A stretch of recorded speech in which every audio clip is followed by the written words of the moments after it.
ALG really saved me. I put all of my success on joining this group.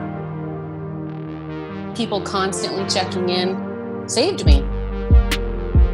I made so many friends with people that I've never met, but I feel incredibly close to, and I consider them family. It really is a family. It is a place where you can just be yourself and there is no judgment. There is no shame. You are so welcome there. Nobody has to be in this alone. Everybody is either going through or has gone through the same thing at one point. Let's do this.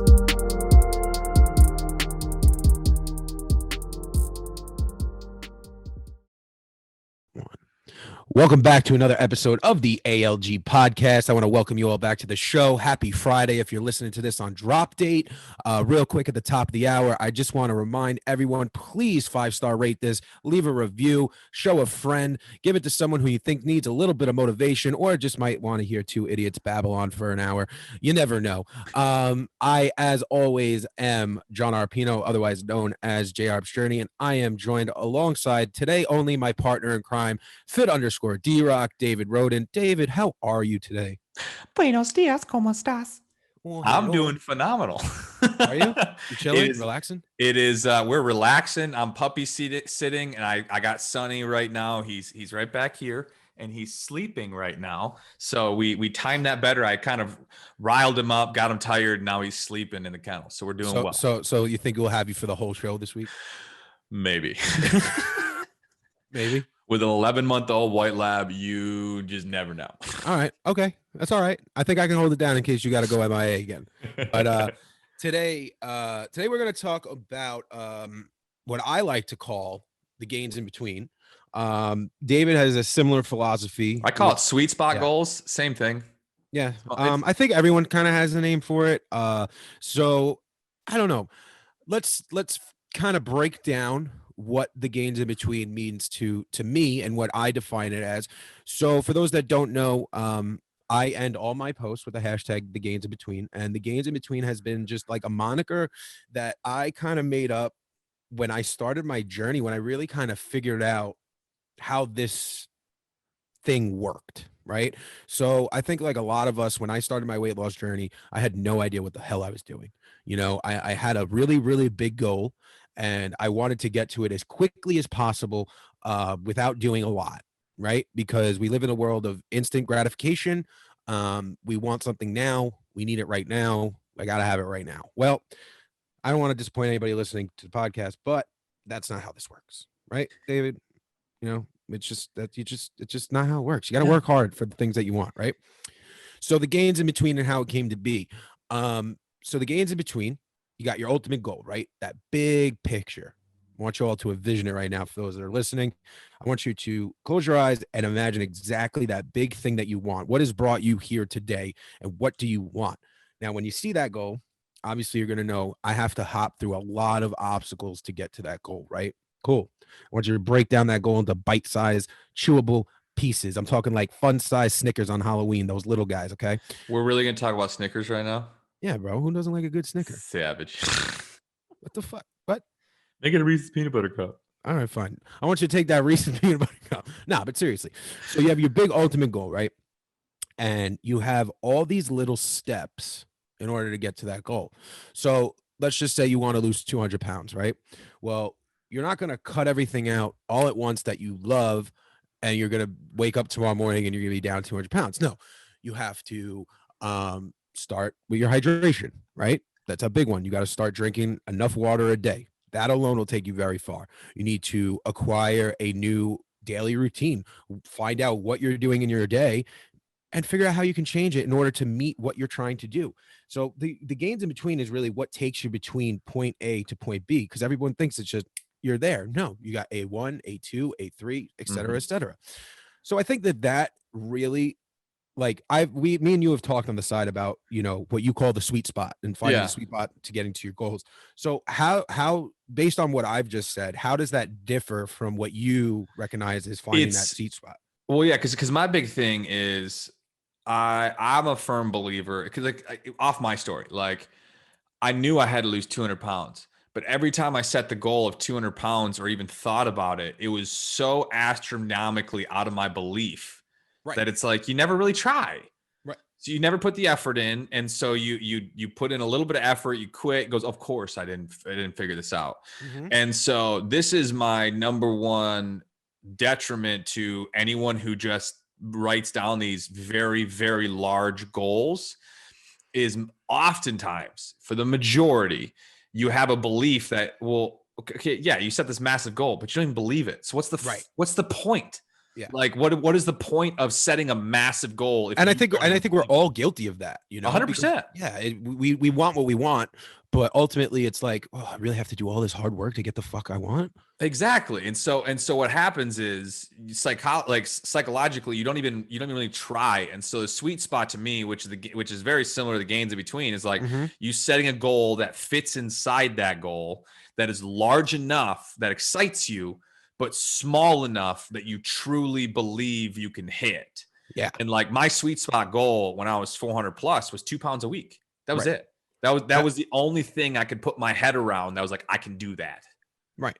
And I think that that's very feasible when you have such a large amount of weight to lose, even if you had a small weight goal. But I think both of these techniques can be used not just for weight loss, but for relatively anything. Yeah, for everything in the world. Again, and I'm going to circle back to this a lot, I think, on this show. But again, as a human being, we just truly believe that we are entitled to the exact thing we want exactly when we want it. And it's just not the case, and that feeling, that entitlement really is kind of what takes us off that path, and I think we're all guilty of that. I've started, like, before I had success on this journey, there was so many incarnations of what you would call this journey. There was so many times where I would attempt and I would start and I would stop and I would fall off course, between Weight Watchers, South Beach Diet, whatever the case may be. And that's just because I saw the goal and I just wanted to get there. And I didn't want to enjoy the ride. I didn't want to experience all the NSVs. I didn't want to learn nothing. What's an NSV?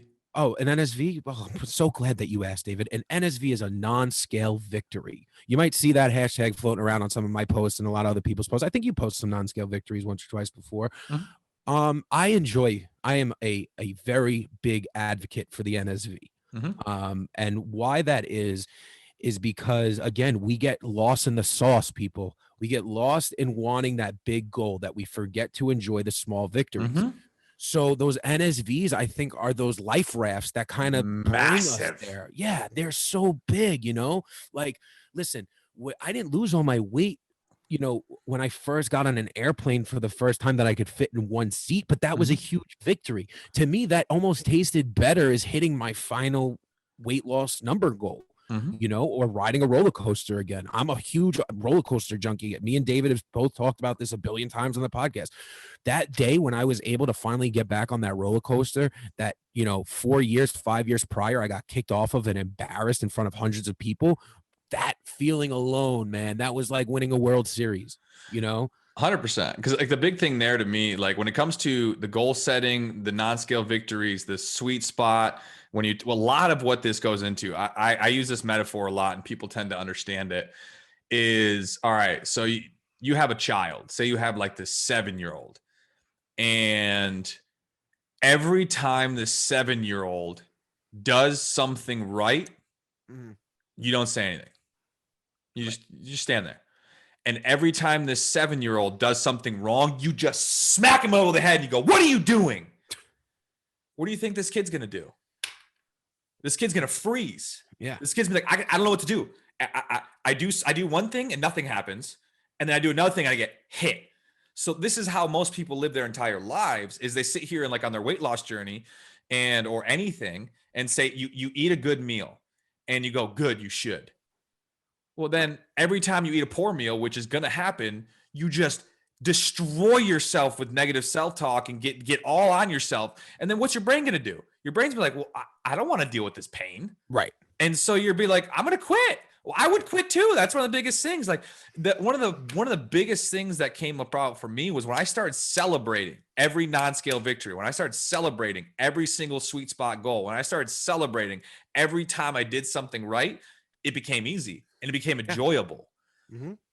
That's why that metaphor tends to help a lot of people understand, like, you have to be your best you have to be your top cheerleader in like this transformation. Yeah, I believe you do 1,000%, but also what kind of helped me out too, and a lot of people might not like this, is I had a friend of mine many years ago when I started my journey tell me you should never be congratulated for things that you're supposed to be doing.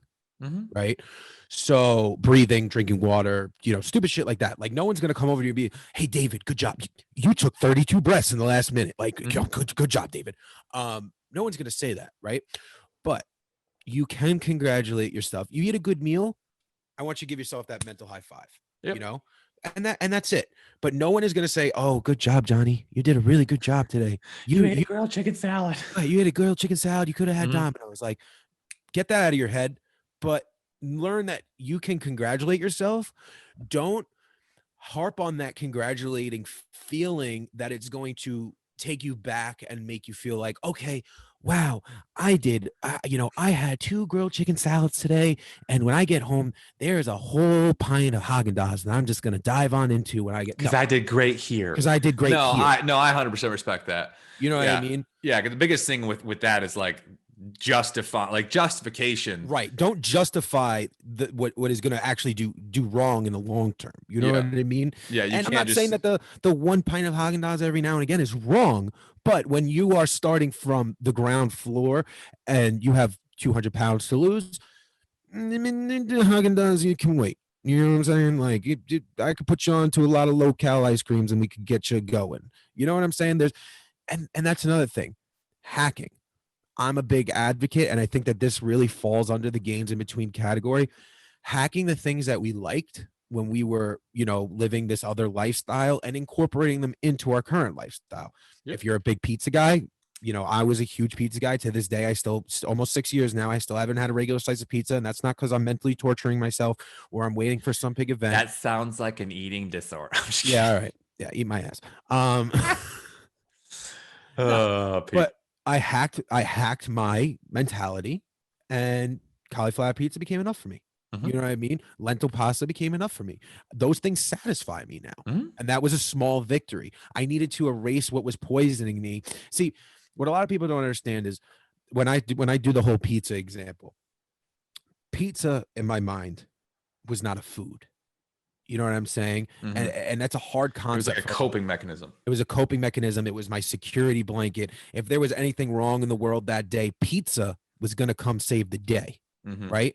And I knew that if I wanted to change my life, I had to get rid of that security blanket. I didn't need to feel secure anymore. And that was because someone once told me you need to get uncomfortable before you can get comfortable. Well, if I'm ever going to be uncomfortable, I can't have my security blanket with me, because then I'm sucking my thumb and holding on to my blanket. You know what I mean? And we're past that now. You know what I'm saying? We have things to do. We have goals to hit. There's some parts of our lives that we're going to have to look upon and say, okay, well, right now I need to not do that for the current moment. I need to take a step back from doing whatever, because that whatever is holding me back in the long run. If that's weekly Chinese food night with my family, well, maybe I should put that to the side for a little while. What were some things, David, that you kind of realized were more of a security blanket than they were anything else on your journey?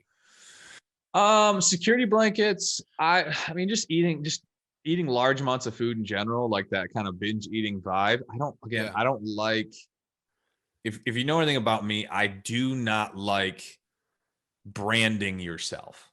I think it is far as what? I have binge eating disorder. I understand. I have that. It's like you're giving it more power than it needs to have. Because you're giving it a title and a name. You're giving it a title and a name. So I get that. Yeah, I'm a huge proponent of not like branding yourself that way. Now, did I have a habit of eating large amounts of foods to fill myself? Yeah, of course I did.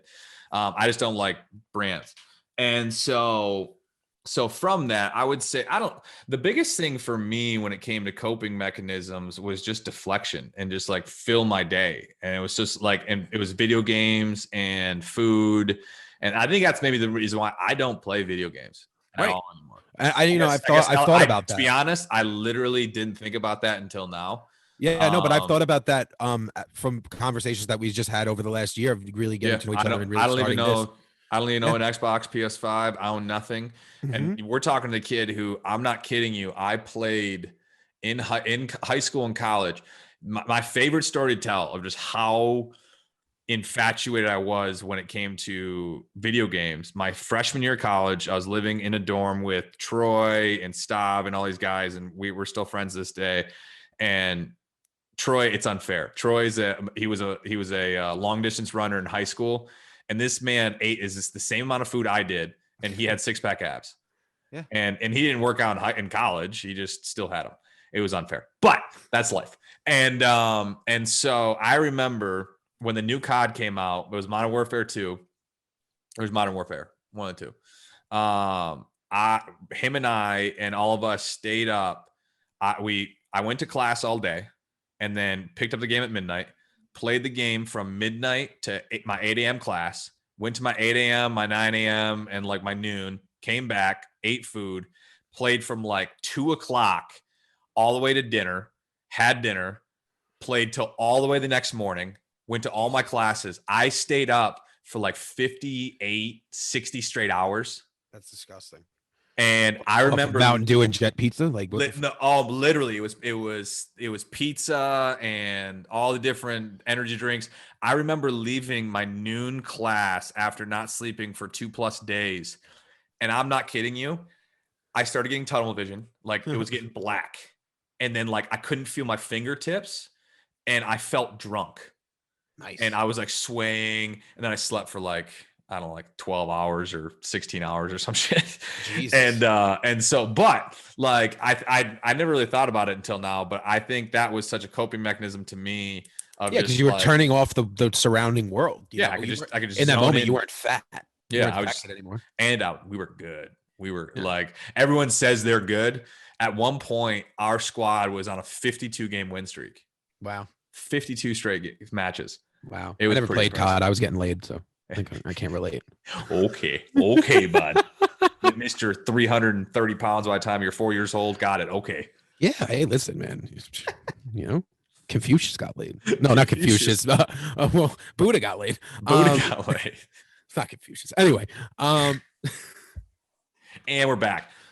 So go back to the coping mechanism. I honestly never really thought about it until right now. How I've treated coping mechanisms are huge, and I feel like if you don't take the time to realize what your coping mechanism is, and you don't cut it out of your life for a little while, or for an infinite amount of time, you're gonna fall back on that crutch. That's what's gonna keep you safe. That's what's gonna keep you calm. And like I said before, you have to get comfortable with being uncomfortable. Because the whole beginning of this journey is one big uncomfortable mess, right? Oh, it's 100%. This is my You're joining a gym let's just say you're a morbidly obese person, right?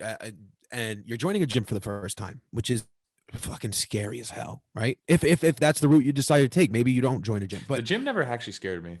Really? Mm-mm.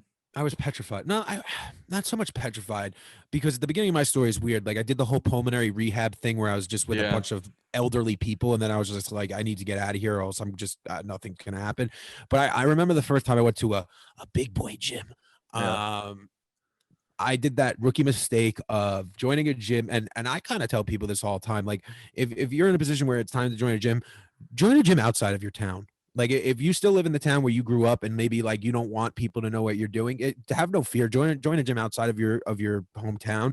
The first gym I joined was right in the smack dab middle of my hometown, and I'd be walking in and there was like kids that I just didn't want to see from high school, parents of kids that I knew from high school. And then everyone was all up in my business. Like, oh, he's finally getting his life together. Oh, look, there's the fat kid again. So that was very, I never had that for me. Yeah, no, that was extremely overwhelming for me when I started.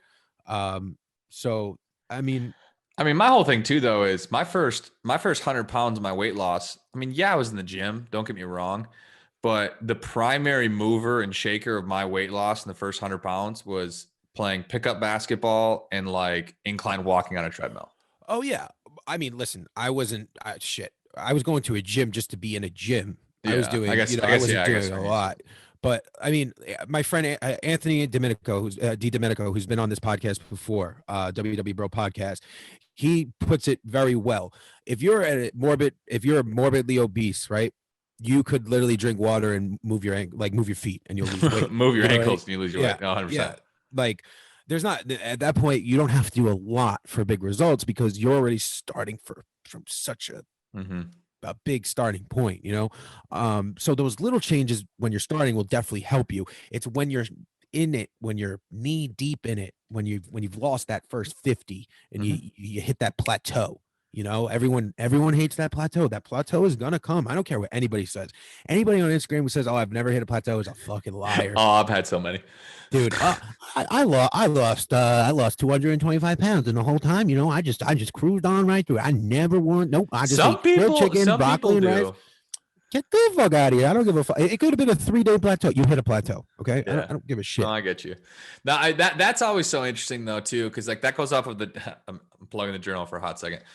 Inside the journal, I mean, one of my favorite things is talking about like, that's helped me out so much when it comes to coping mechanisms and why you do what you do is like talking about like the 6 essential human needs of what Tony Robbins goes into and like that kind of psychology. That's helped me out so much. And for a lot of obese people, not all, but a lot, they're certainty freaks. They have to know what's going to happen next. You have to have this level of what's going to happen next. And I think we dealt with that quite recently, actually. No, 100%. Within our own community. Within our community, 100%. Yeah. And we've had this conversation a million times. And it's like, that's why for weight loss, for example, or it doesn't matter what it is. But for that, it's like, all right, if you're a certainty freak and that's such a value to you, you have to figure out how to revalue it. And you have to find certainty in different ways. And it may not be the scale always, because this is why a lot of people quit, is because when they set this goal of I'm going to lose 50 pounds, and for the first week they lose 7 because that's how it works. And the second week they lose 4, and now they're starting to get a little uncertain because they're like, wait, I lost 7 last week, now it's 4 this week. And the next week, the third week, it's 2. And then the fourth week you stall and you lose nothing. And now you're getting uncertain. You're like, am I doing the right thing? Am I not doing the right thing?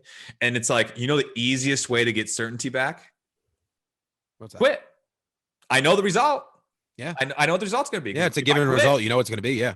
Yeah. It's I'm 5 weeks in. Oh, I need some certainty back. Well, if I binge eat, I know I'm going to gain weight again. I like that. I like that. There you go. That's a result. Yeah. But you have to, say if certainty is extremely important to you, you have to find different strategies to get yourself certainty without it being things you can't control. And so that is something that I talk about in the journal, is like those 6 essential human needs to help people in their value system. So I'm actually going to spin this real quick, and I'm going to ask you a question, David. Yeah, fire away. Give the people some examples of the things that you can control when you're starting this out. Because that, like you said, everyone's nervous about the things you can't control. And again, you cannot control them. It's going to happen regardless. But what can you hold on to that is tangible, that you as a person can control on this journey? The top 2 things that I always kind of go to, the top 2 is, number 1 is effort and 2 is attitude. Okay. Like you have those control. Like that is 100% in your control. You have control over your effort and you have control of your attitude. Yeah. Like those are two things that no matter what's happening, you can have a positive outlook. You can choose to, like, that is in your control. And like having that effort level, like, stop it. Like if you're truly honest with yourself, your effort level, what you're really putting in. Oh yeah. Yeah. 1000%. Yeah. If you're a lazy piece of shit, and listen, I'm guilty of that. I'm 100% a lazy piece of shit. Still a lazy piece of shit. But like, you have to be honest with yourself. Yeah. You know what I mean? It's time. Like, your mom always called you a lazy piece of shit. Well, guess what, buddy? You better start realizing you're a lazy piece of shit, and it's time to change that. Yeah. And you can control that. And you can control your time. And you can, when it comes to effort, you can control your time, which is like, are you going to the gym or aren't you? Like, you may not be able to control everything inside of that, like the results. Are your biceps building? Are you burning fat? You may not be able to control all that on a day-to-day basis, but you can control being there. And you can control what goes in your mouth. Right. And so again, those are things in your control. And you can control your thought process. Exactly. You know, and that's a tough one. Most people don't want to hear that, but it's true. You no, control it's very your thought true. process. Yeah. I mean, go ahead. Yeah, the science, this is what I've read 100 books on like neurolinguistic programming, to how to rewire neural pathways in the brain, to like how this stuff works, the visualization stuff, and how that affects this is what I'm fascinated by this kind of stuff. And so it's like neuroplasticity and the brain's ability. Yes, you have a pathway to whatever you're doing. You love to overeat at night. You enjoy whatever process, but you can rewire and make new neural pathways to change everything. Like it takes time, and you may navigate back down a poor pattern, but you can jump back on and move again. It's like that. The way I always explain it, and the way Tony explains it too, it's like you have this deep chorded line on a record, and you're so used to going on this record, and you just go and you go. And occasionally you may switch, and then if you hit the table, it goes back to the old one. Right. But if you scratch at that record enough, and you scratch it up enough, it'll never go back to the old one. I mean, that's what the big thing to me now is. Like, I'm never going back, because I've understood my old habits so well, and I broke that pattern so much that I'm like, it's not even an option. It's not even an option. No, yeah, you're choosing not to go back there. Yeah.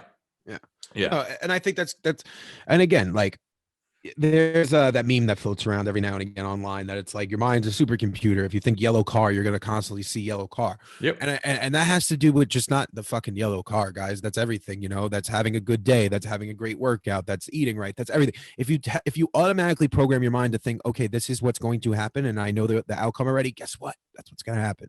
You want to know the term, the science term? It's the reticular activating system of the brain. The RAS, reticular activating system. Whatever you ask of your brain's going to naturally navigate towards. I want a new Corvette. Holy crap, I start seeing Corvettes everywhere. Yeah. I'm ready to transfer my body. Look at all these programs that start popping up in front of you. It's really great. Your mind has an algorithm way before Instagram did, you know? Truth. It's the truth. No, yeah, you see it, you hear it, you think it, and it's there. You have to start believing in that. Mm-hmm. You know, the moment that I allowed myself, it takes you right back to the gains in between. The moment that I started to allow my mind to function that way was the moment I started breaking goals. Was the moment that I could allow myself to envision this big goal, break it down into little goals, and then all what I cared about really was hitting those little goals. Mm-hmm. Because ultimately I knew that those little goals were going to take me right where I needed to be. Yep. So the big goal, long-term goal, right? Let's use proper terms, right?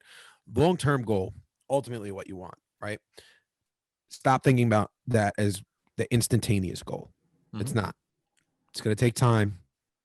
It's going to take a lot of hard work to get there. How do you eat an elephant?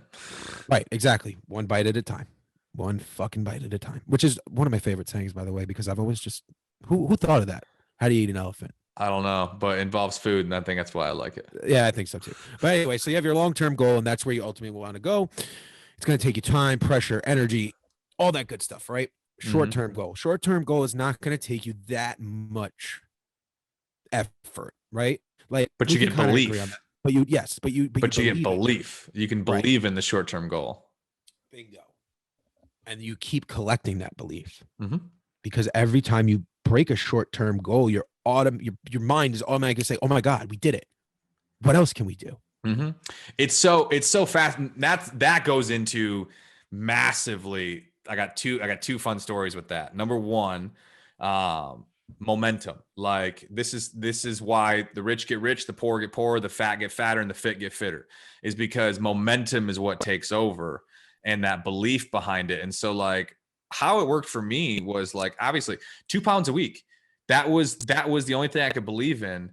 And I lived by that for 50 pounds. Like that was it. Yeah. But when I stepped on the scale at 50 pounds, I remember I'm in my apartment in college and I stepped on the scale. I was down 50 pounds. I turned around. I looked at the mirror on the opposite side of me and I go, David, you're losing 200 pounds and you're changing everything. And that switch happened. But that switch doesn't happen all at once. Like to some people it does. No. To Yeah. some people they can, but like for me, that's where momentum, that's why sweet spot goals, that's why creating that gains between, because as you just start building momentum, then the switch can happen. And it's so fun because again, I always love it within yes, weight loss, but it's fun too because when it comes to like say money, I I gotta say this because I think it's important. I won't name names, but on the last week's podcast last week's community call, Yes. when we're talking about goals for each other and we're talking about like what our long-term goals are and what we want and everything, I made the statement on the call that like obviously a bug, like my weight loss goals and fitness goals and all kind of stuff. I told them I want to like my long-term goal. I've done the numbers for the lifestyle I want to live, $60,000 a month. When I'm making $60,000 a month, everything that I would like in life, I have it set. Right. But what's funny is someone reached out to me on Instagram that was on the call and was like, David, I got to be honest with you. And I was like, hey, fire away. What's up? And he goes, I'll admit my negative perspective on belief kicked in when you first said that. And I said, who the fuck are you, rich prick? That's what he thought about in his head. And then he goes, I want to apologize for thinking that because you just saying that of like what you want out of life and 60,000 who are a month and who are you to want that? I'm like, he goes, it made me realize that I was playing small in my own life. And I'm like, yeah, that is true. Like, and that's like, why can't you? And it's like, and then I made the statement to him. I was like, you know what? You got to deserve it. But it's like when this ALG community helps 100,000 people transform their health and happiness, I think I deserve $60,000 a month. Like, I'm just saying, like that's the thing. And so notice how I'm very quiet. No, but no, like but you're absolutely right. It's fun where it's again, it's the momentum of things where like when you set the standard and you start building that momentum, hitting a small goal, hitting a new gains between type goal, you're just like getting that momentum, all of a sudden boom, that bigger goal belief can hit, and then you can start building in that direction. But it's just fascinating how people, this is a whole different tangent off of it, but it is fascinating how we all tend to take someone else's life and always look it through the lighting of, or the lens of what they're dealing with. Like the person that reached out to me and how he originally took it so poorly, and he's like, why am I taking this poorly? Why does him making that kind of wanting that in life piss you off? Yeah. Piss you off. And so it's just fascinating. It is and I appreciate him for realizing that what was happening, even telling me about it. He didn't have to. And, but it was cool. It was a cool experience. So before we wrap up, give an example to people of how you can break down your big long-term goal, the big picture, and kind of setting up those gains in between and getting to that sweet spot, those sweet spot goals. Yeah. So for me, number one is this is how I always do things from what I understand. Number one, set the dream goal. Like you don't have to believe it. It doesn't matter. No, like but say it out loud. That's so important. Say it out loud. Like set it, say it out loud, write it down. Yeah. Like, what is your dream? Like, if I was a fairy godmother and I just went bring and it happened, what do you want? Right. And is getting as vivid as possible.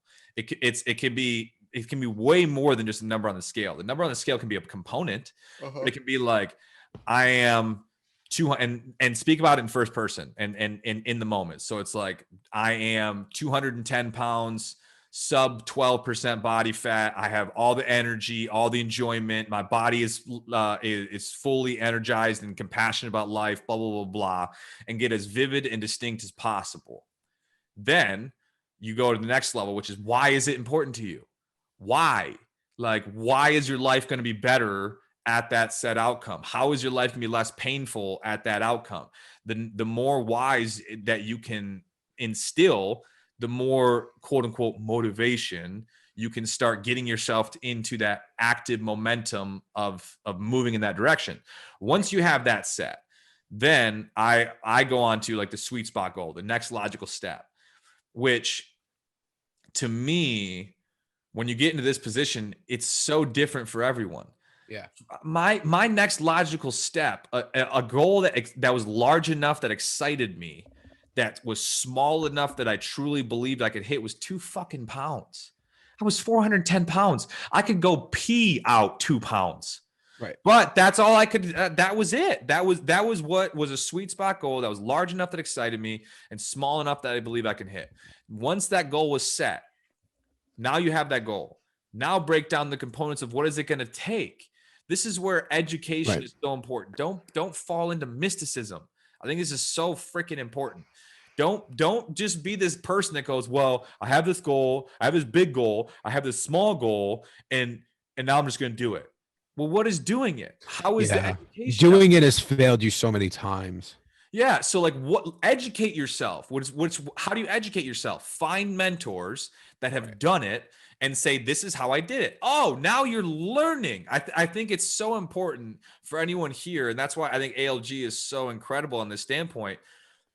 Everyone wants to learn. I like, if you're not actively trying to learn how your body works, how your mind works, how you can influence yourself, how you can set effective goals. If you're just trying to get hey, someone tell me what to do, it's not going to work. Fact. Yeah. If all you're waiting for is someone to tell you what to do, it will never work. No. At least long term. No. No one's ever going to come over to you and take your hand and show you the way. No. There's going to be people that give you examples of how to do it. Yeah. You know, there's going to be mentors, like David said. There's going to be advisors, but no one's going to take you by the hand and say, okay, come on with me. Come on. We're going to the promised land. All right. Eat 3 more bites of chicken. Right. And exactly. then don't eat for the next 3 hours. Right. And then I want you to drink 14 sips of water. Yep. And then after that, I want you to ponder this. Yep. And after that, sing happy birthday while you brush your teeth, because that's the only way. Exactly.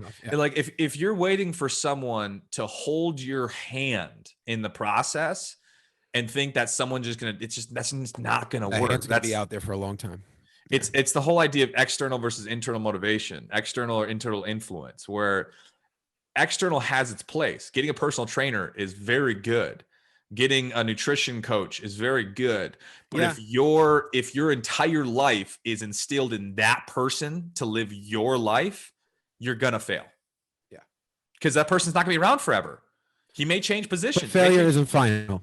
Failure is not final. I want to say that one more time. Failure is not final. True. Quitting is final. Well, quit. That's what I meant. I meant quit. Yeah. But quitting is final. Failure, allow failure to happen. I think that's a huge proponent of making the gains in between work. Like people forget, in the grand scheme of it, in order to reach your big ass goal, you gotta fail, dude. Because failure is just a lesson. It's not final. It's a lesson. So if you're not allowing yourself to fail, to experience failure, to know exactly how that feels, when that shit happens and you're not ready for it, because it's gonna happen. It's gonna happen a lot. It's gonna take you out the game. And if you allow failure to be final and you quit on yourself, you're back to square one. What are you going to do? You're going to quit again. You're going to take a year off, find yourself. You're going to fucking binge eat, whatever your vice is. You're going to go back to that. And then circle back a year later, year and a half later. Guess what? Here we are again, trying to figure out what our fucking long-term goal is or short-term goal is and how we're going to get there. And then you're finding some mystic thing outside of your control that you think is what's holding you back. And it's P90X. Right. That's P90X is going to save me. If Tim Horton can just, or what it's just Tim Horton? No, it's something. No, Tim Horton's like Dunkin' Donuts. Yeah, Dunkin' Donuts. Who's P90X? I respect him, but again, if you think that some guru, that somebody is the one that's going to hold you and hold your hand through the rest of your life, it's not going to work. Right. It's not going to work. Mentors are great. People to look up to. Mentors are fantastic. Yeah, and no one's taking that away. And I'm a big advocate. We're mentors, like that. Yeah, exactly. That's what we're doing right now. Right, but I'm a big advocate of, if you're just starting this weight loss journey, go get a trainer. You know what I'm saying? 100%. Like, I'm a huge proponent of that. I think that's the greatest thing ever, because then you don't have to worry about figuring it the fuck out yourself. You know, and then you're not sitting there. Because then there's that fear of, am I doing this right? Am I getting the results because I'm doing this right, or am I doing this wrong? Like, just figure it out, dude. Like, oh yeah, literally. What was I just ask questions? I was just at Planet Fitness yesterday. Oh, this is a tangent. You know me. Was it Pizza Friday? They don't have COVID. You can't do Oh, pizza stuff right. right Damn now. it. What's the point of having a Planet Fitness membership? I can't get pizza. Is the Tootsie Roll still at the register or no? That's No, still the Tootsie Rolls are gone too. Wow, that's bullshit. The fuck you have a membership for? I think my membership should be cheaper now. Come on. Yeah, You right? took out the two most important things. Yeah. No, but so I had an Insta famous moment yesterday. And it was like I was at the gym and all of a sudden these three guys come up to me, "Are you fit, D-Rock?" And I'm like, "Yo, bro, you're David Roden, right?" I'm like, "Yeah." "Yo, you've been on my Snapchat, you've been on my Instagram, you're on my TikTok. Like, this is crazy." And I'm like, "What's up, guys?" We ended up talking for a while. Could you spot me, bro? Could you spot me so the lug alarm doesn't go off? No, and they're really good guys. And again, Are you allowed to spot people in there? No, right? Because it's all Smith's machines.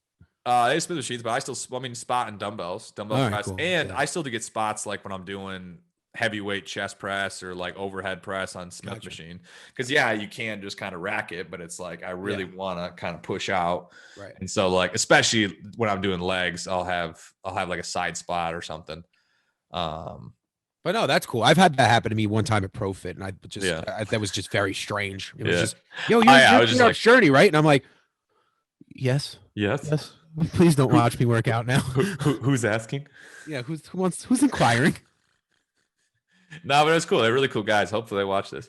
No, that's dope. And but where was I going with this story? I don't know. Oh, we're just asking getting mentors. Like, Oh yeah. As long as like when you're setting these goals and you're looking for the gains between and you're really trying to get moving in the right direction, you're not supposed to have all the answers. Getting a coach, getting all this kind of stuff is a fantastic thing. However, just like you can actually drink too much water, you actually can. It's a lot, it can. Yeah. Too much of a good thing can be a bad thing. And it's like if your entire life is dignified by someone else to tell you what to do, be careful. You got to be careful. Because what happens when that person's gone? Then exactly. Then they just became that security blanket. You know? Then they just became that slice of pizza or whatever. Like, well, I can't go to the gym if David doesn't go. Yes, you go get your fucking ass to the gym. I don't have to go to the gym. Like that's. No, I feel you. I've lived that too. When I first got my trainer, I was always like that. Like, I only work out with Steve. I can't work out without Steve. Mm-hmm. But yeah, no, it's the truth. So guys, don't be afraid to ask questions. Realize what your ultimate goal is, what that big picture goal is, and then really sit down, think to yourself how you're going to dissect that big goal and how we are going to get there quickly and efficiently without quitting. Mm-hmm. That's the secret, guys. That's the secret sauce. And I like kind of going off of that with actually, I'm going to use the journal as a standpoint too. Yeah. Be careful making your results focused goals too small. Yes. Meaning, well, I'm going to lose a half a pound today. Like that you can't do that kind of stuff because there's too many. You add a little bit of sodium, you have something that goes off, and things are off. Too many variables. Yeah. Yeah. The smallest goal set you should be doing and stuff like this is like a weekly goal, even monthly when it comes to this stuff. Like with the journal, like I put it 30-day goals is like the smallest set of goals because you can control that timeline. It's hard to control 24 hours. You can't you can control the actions you take in 24 hours, right? But you can't necessarily control the results you're going to get in 24 hours. Again, no instant gratification. Yep. So, all right, guys, I think that is a good place to wrap this episode off. What do you think, David? I think it went really well. I like this episode. I hope that you all, you got something from it. Realize that it really is. It's all about the gains in between. It's really not about that instant gratification. Nothing really good comes from that. Before we sign off for the day, I just want to remind everybody you can join us each and every Wednesday night. You can log on to theaccountable.lifegroup.com and be a part of our weekly, absolutely free community call. That's every Wednesday night at 8:30 Eastern Standard Time. We would love to meet you. We're having new members every single week. And guys, the community, the tight-knit family, it's really cool. I get a lot out of it. Mm-hmm. And you just get to hang out and kick it with cool people. Maybe it's people that off Instagram that you've never had a full-blown conversation with, you never met face to face. I like it, and I think that you will too. Please, the Accountable Life Journal is now for sale on Amazon. There will be a link somewhere. I It'll hope be, yeah. if David does it, maybe we know how he is, but Gosh, you just can't No, not not just one be episode. mean to me. yeah. I So can't David, do it. you'll see a direct link that you can purchase your own copy of the Accountable Life Guys, Journal. can you comment in this video to tell John to be nice to me, please? I'm Thank the mean you. one, guys. I'm the mean one. I'm the heel.